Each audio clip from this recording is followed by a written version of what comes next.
दसऱ्याचे 5 असे फॅक्ट जे कदाचितच लोकांना माहीत असतील आणि शेवटचा तर 90% लोकांना माहीत नसेल.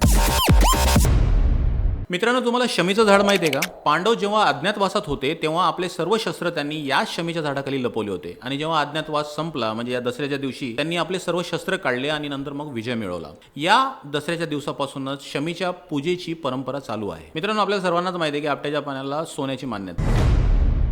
लोककथेनुसार रघुराजा हा आपल्या जनतेला सुवर्ण दान करायचा, पण सगळ्यांना ते परवडत नसल्यामुळे मग लोक काय करायचे, आपट्याची पानं देऊ लागायचे. त्या दिवसपासूनच आपट्याच्या पानाला समृद्धी आणि संपत्तीचं प्रतीक मानलं गेलेलं आहे. मित्रांनो, मराठ्याच्या शौर्याची परंपरा सुद्धा दसऱ्याशी जोडली गेलेली आहे. छत्रपती शिवाजी महाराजांनी शस्त्रपूजा करूनच आपल्या स्वराज्याची सुरुवात याच दिवसापासून केली होती.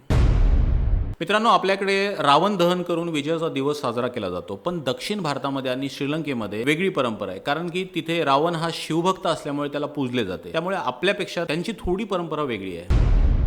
मित्रांनो, दसऱ्याच्या दिवशी नवीन कार्याची सुरुवात केली जाते आणि हा दिवस शुभ मानला जातो. आपल्या आयुर्वेद आणि ज्योतिषशास्त्रानुसार या मुहूर्ताला अभिजित मुहूर्त असे म्हणतात आणि या मुहूर्ताच्या दिवशी बरेच जण आपले उद्योगधंदे सुरू करतात. तर मित्रांनो, दसरा ही फक्त विजयाचीच गोष्ट नाही, तर यामध्ये इतिहास, परंपरा आणि असे अद्भुत रहस्य दडलेले आहे. तर असेच नवीन नवीन फॅक्ट्स जाणून घेण्यासाठी आमच्या चॅनलला फॉलो करा आणि सगळ्यांना हॅपी दसरा.